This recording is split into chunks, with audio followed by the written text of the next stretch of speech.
NTV time, जनता की बात जनता के साथ। वीर रस के ओजस्वी कवि मुकेश मोलवा, जो कि राष्ट्रवाद से ओतप्रोत ओजस्वी कविताओं के लिए जाने जाते हैं, से हमारे बदनावर सहयोगी पवन वैष्णव ने साक्षात्कार किया। इस दौरान कवि मुकेश मालवा ने कहा कि सनातन विरोधी ताकते ही देश विरोधी ताकते हैं। मैं प्रसिद्धि के लिए नहीं, राष्ट्र के लिए कविताएं लिखता हूं। और क्या कुछ कहते हैं राष्ट्र कवि मुकेश मोलवा, सुनिए उन्हीं की जुबानी। नमस्कार, NTV टाइम न्यूज चैनल में आपका स्वागत है। आपके साथ मैं हूं पवन वैष्णव। वर्तमान में हमारे साथ राष्ट्रीय कवि, जो कि वीर रस के कवि माने जाते हैं, अपनी कविताओं के माध्यम से जन जागरण का काम करते हैं, सनातन धर्म को जगाने का प्रयास करते हैं। ऐसे ख्यातनाम कवि मुकेश मोलवा जी हमारे बीच में हैं। आइए चर्चा करते हैं मुकेश मोलवा जी से। विभिन्न विषयों पर हम बात करेंगे। मोलवा जी, मेरा पहला सवाल है कि आप ये जो वीर रस की कविताएं करते हैं, इसकी शुरुआत कैसे हुई और ये क्रम कब तक चलेगा? देखिए, वीर रस की कविताएं प्रारंभ कब से हुई है और कब तक चलेगी, तो वीर रस तो अनादि काल से चला आ रहा है और अनंत काल तक चलेगा। जहाँ तक सवाल हमारे भीतर आने का है, तो देशभक्ति के जो भाव हैं, राष्ट्रीय स्वयंसेवक संघ से जुड़ने के कारण राष्ट्र के प्रति समर्पण का भाव जागृत हुआ और हम जो लिखते गए, कहते गए, वो राष्ट्र की आराधना के लिए कहते गए और राष्ट्र की आराधना के लिए जब कहा तो वो उत्साह, उसका स्थायी भाव रहा और वीर रस की कविता हो गई। जी, आप देश के लिए लिखते हैं, देश के लिए बोलते हैं, सनातन के लिए बोलते हैं। इनमें कुछ सनातन विरोधी शक्तियों का भी आपको सामना करना पड़ता होगा।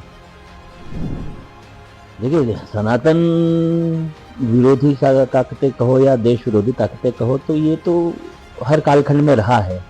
कुछ लोग राष्ट्र के प्रति समर्पित रहते हैं और कुछ राष्ट्र के प्रति समर्पित नहीं रहते हैं।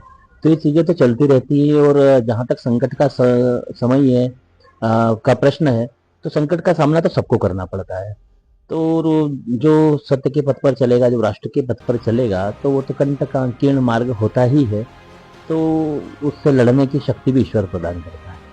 जी, जब आप कविताएं तैयार करते हैं, लिखते हैं, बोलने की तैयारी करते हैं, उस बीच में अपने मन मस्तिष्क जो आपका ओज है, उनके बीच में सामंजस्य कैसे स्थापित होता है? देखिए, कविता के लिए सामंजस्य की आवश्यकता नहीं होती है। जो अंतःकरण में ईश्वर के द्वारा आशीर्वाद स्वरूप जो विचार आते हैं, वही विचार हम लिख देते हैं। और राष्ट्र के बारे में चिंतन करते हैं, तो राष्ट्र के प्रति जो भाव है वही प्रकट होते हैं, तो वही कविता हो जाती है। आपको माना जाता है कि जब आप कविताएं करते हैं, तो जो सनातन प्रेमी होते हैं, रोंगटे खड़े हो जाते हैं, उनमें वीर रस का समावेश हो जाता है। विक्रम शुरुआत से जब से आप कविताएं कर रहे हैं, तभी से ऐसा है, वर्तमान में ऐसा है, या आगे और भी रौद्र रूप ये धारण करने वाला है? देखिए, ऐसा है कि सनातन का अर्थ शिव होता है, शिव का अर्थ सनातन होता है। तो शिव जब ध्यान में जाते हैं तो वो शून्य में चले जाते हैं, और शिव जब अपना रौद्र रूप धारण करते हैं तो कहते हैं कि तांडव होता है। तो ये जो भाव वो ईश्वर प्रदान करता है, वैसा ही प्रकट होता है। हमें इसमें अतिरिक्त कोई प्रयास नहीं करना पड़ता। जब आप कविताएं करते हैं, तो एक कवियों का बड़ा समूह आपके साथ भी होता है। कुछ कवि विरोधी भी होते हैं, कुछ साथी भी होते हैं। एक देश के बड़े ख्यातनाम कवि हैं, उनको लेकर भी आप अक्सर टीका टिप्पणियां करते रहते हैं। वो भी कहते हैं कि जब मैं मेरे विरोध के मतलब संघर्ष के समय में था, तो काफ़ी लोग उनका विरोध किया करते थे। आज आपका भी कई जगह पर विरोध होता है। कि आपको ऐसा लगता है कि भविष्य में आप भी उन कवियों की तरह ख्यातनाम कवि सिद्ध होंगे? देखिए, जहाँ तक बात ख्याति और प्रसिद्धि की है, तो प्रसिद्धि के लिए हम कविताएं नहीं लिखते हैं, ना ही ख्याति के लिए कविताएं लिखते हैं। कविताएं हम केवल राष्ट्र के लिए लिखते हैं, देश के लिए लिखते हैं, माँ के लिए लिखते हैं, मिट्टी के लिए लिखते हैं। बस ख्याति और प्रसिद्धि ये सब ईश्वर के द्वारा प्रदत्त होता है, और यदि मेरे भाग्य में होगा तो वो प्राप्त होगी।